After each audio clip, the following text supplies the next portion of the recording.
जय जय रास बिहारी श्री राधा कृष्ण।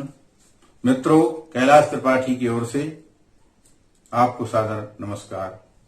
श्रीवाणी चैनल की ओर से हम प्रस्तुत कर रहे हैं गोपी गीतम। आपने पिछले चैनल में गोपी गीतम का पहला जो गीत है उसको सुना और गोपियां ने किस प्रकार से भगवान को ढूंढ रही हैं और अपने प्राणों को उन्होंने धारण कर रखा है सिर्फ इसलिए कि हमको भगवान मिल सकें। तो लीजिए, आप प्रस्तुत है दूसरा मधुर गीत।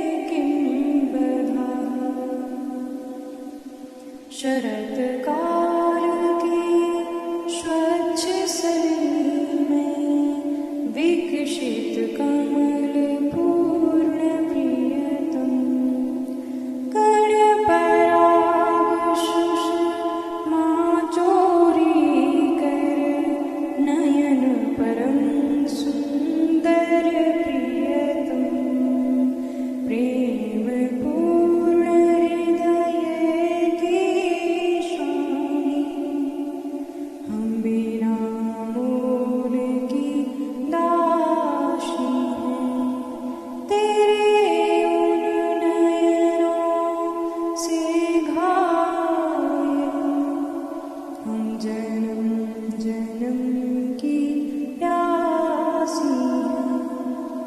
नयनों से मारा है हमको, नहीं शस्त्र से प्राणेश्वर। संपूर्ण मनोरथ पूर्ण करते सदा हमारे प्रियतम प्रियवर, सदा अभी आपने गोपी गीतम का दूसरा मधुर गीत सुना। गोपियों की भावनाओं का हम प्रकट करने जा रहे हैं। शरद उदास ये साधु जात सत। इस गीत में गोपियों ने भगवान के नेत्रों की विशेषता और नेत्रों का जो प्रभाव है उनके द्वारा किस प्रकार से गोपियों के ऊपर जो प्रभाव पड़ा है उसका वो वर्णन करने जा रही हैं। भगवान के जो नेत्र हैं वो अद्भुत हैं।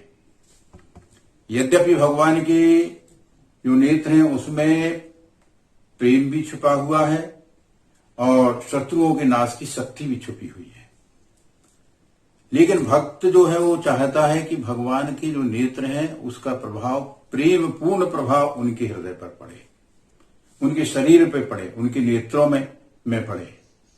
जब भगवान के नेत्र भक्त के नेत्रों से मिलते हैं तब भक्त के अंदर स्वाभाविक ही प्रेम की प्राप्ति हो जाती है, मधुरता छा जाती है, आनंद छा जाता है। शरद उजास ये साधु जात सत सरस जो दरस श्री मुषादृशा।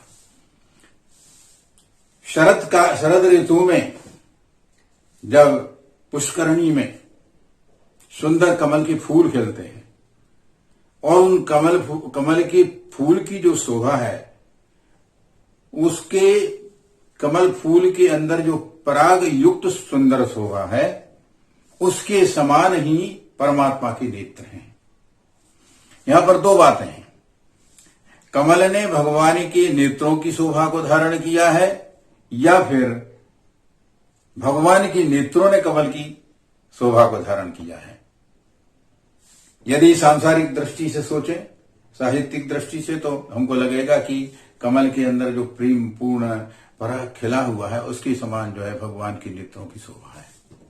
लेकिन दूसरी आध्यात्मिक दृष्टि से सोचें तो भगवान के नेत्र ही कमल के समान हैं, और उनके अंदर जो भगवान की पुतलियां हैं वही जो है परागकण है, और उसी शोभा को उन कमल ने धारण किया है। तो दोनों दृष्टि से हम अन्योन्याश्रित भाव से देखें, एक दूसरे पर दोनों डिपेंड हैं। ऐसे भगवान के नेत्रों की ये माधुर्यपूर्ण शोभा है, सौंदर्य है। नेत्रों का सौंदर्य का वर्णन किया है। शरद दास ये साधु जात सत सरसिजोदर श्रीम सादृशा। फिर बाद में कहती स्वरतनाथ ते अशुल्क दासिका। तो आपने उन नेत्रों से हमको घायल कर दिया है। जब गोपियां भगवान के नेत्रों से घायल हो जाती है, मतलब प्रभु प्रेम की प्राप्ति की जो वेदना है वो उनके अंदर जागृत हो जाती है। जब भी भक्त के ऊपर परमात्मा की दृष्टि पड़ती है, त्यों ही उसके अंदर वेदना व्याकुलता छा जाती है। चाहे आप चैतन्य महाप्रभु को देखें, चाहे मीराबाई को देखें, और अन्यान्य जो भक्त हैं जिनके अंदर प्रभु प्रेम का उदय हुआ है, जब भी प्रेम की दृष्टि पड़ी, त्यों ही परमात्मा का भाव, परमात्मा के प्रति व्याकुलता अपने आप ही भक्त के अंदर जो है प्रकट हो जाती है।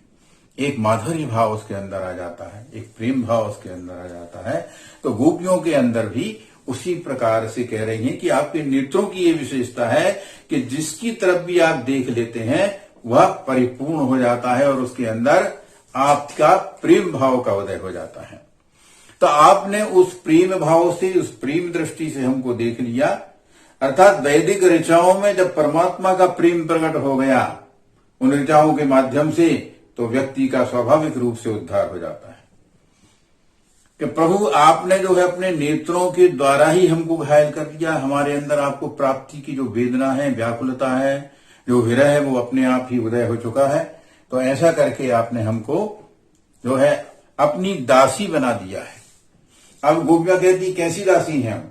बिना मूल की दासी हैं, कोई मूल्य नहीं है, मूल्य देकर के नहीं बनाया। हम बिना कुछ चाहते हुए समस्त कामनाओं का परित्याग करके, समस्त बंधु बांधवों को छोड़ करके हम आपसे, आपके प्रति अत्यंत माधुर्य भाव से व्याकुल हैं और आपको प्राप्त करना चाहती हैं। वरद निघ्न तो नेह किम मधाहा। आपने अपने नेत्रों के ही द्वारा हमको मार डाला है, शस्त्रों के द्वारा नहीं मारा है। तो भगवान के नेत्र में ही ऐसी विशेषता है। उनकी वाणी हो, चाहे भगवान के नेत्र हो, चाहे भगवान का जो है मधुर हास्य हो, भगवान की चितवन हो, वह सभी भक्तों को जो है सांसारिक दृष्टि से मार देती है। व्यक्ति जो है सांसारिक दृष्टि से समाप्त हो जाता है और भगवान के मधुर प्रेम में फंस जाता है। इसी प्रकार से गोपियां अपनी विरह व्याकुलता को प्रकट कर रही हैं कि प्रभु आपने हमको जो है मार डाला है, लेकिन शस्त्र से नहीं बल्कि अपने नेत्रों से प्रेम की वर्षा करके। आपकी विशेषता यही है, वरद निघ्नतो नेह किम मधा। वरद हैं आप, संपूर्ण इच्छाओं को, संपूर्ण कामनाओं को, संपूर्ण भावनाओं को आप परिपूर्ण करने वाले हैं। तो आज गोपियां जो है आपकी शरण में आई हैं। तो हमारे जो प्रीतम भगवान श्री कृष्णचंद्र हैं वही जो है संपूर्ण मनोरथ को पूर्ण कर देते हैं। इस प्रकार से गोपियों ने अपनी भावनाओं को, अपनी व्याकुलता को, अपने विरह को भगवान के सामने व्यक्त किया। ये एक इन्हीं गोपियों की विरह व्याकुलता नहीं है, ये समस्त भक्तों की जो भगवान श्री कृष्ण के रूप माधुर्य को, वाणी माधुर्य को, प्रेम माधुर्य को प्राप्त करना चाहते हैं, उन सभी के लिए भगवान की दिव्य दृष्टि की आवश्यकता है। जब भगवान ने अपना विराट रूप अर्जुन को बताया तो दिव्यम ददामि ते चक्षुः पश्य मे योगमैश्वरम्। हे अर्जुन, मैं तुम्हें दिव्य नेत्र प्रदान करता हूं ताकि तुम्हारे ऐश्वर्य रूप को देख सकूं। तो वो तो ऐश्वर्य रूप था जो अर्जुन को बताया, लेकिन यह जो रूप कौन सा देखना चाहती हैं गोपियां? माधुर्य रूप को देखना चाहती, मधुर रूप को देखना चाहती हैं, प्रेम में रूप देखना चाहती हैं। इसलिए गोपियों को आज भगवान की जो है दिव्य दृष्टि प्राप्त हो गई है। उसी दिव्य दृष्टि का आश्रय लेकर के उस परमात्मा का अपने अंतर में दर्शन करना चाह रही हैं। आज इतना ही। और आपको यदि वीडियो पसंद आया है तो लाइक करें, सब्सक्राइब करें, मित्रों के साथ शेयर करें और अपने कमेंट दे करके अपने विचार प्रस्तुत करें। आज इतना ही। जय श्री कृष्ण।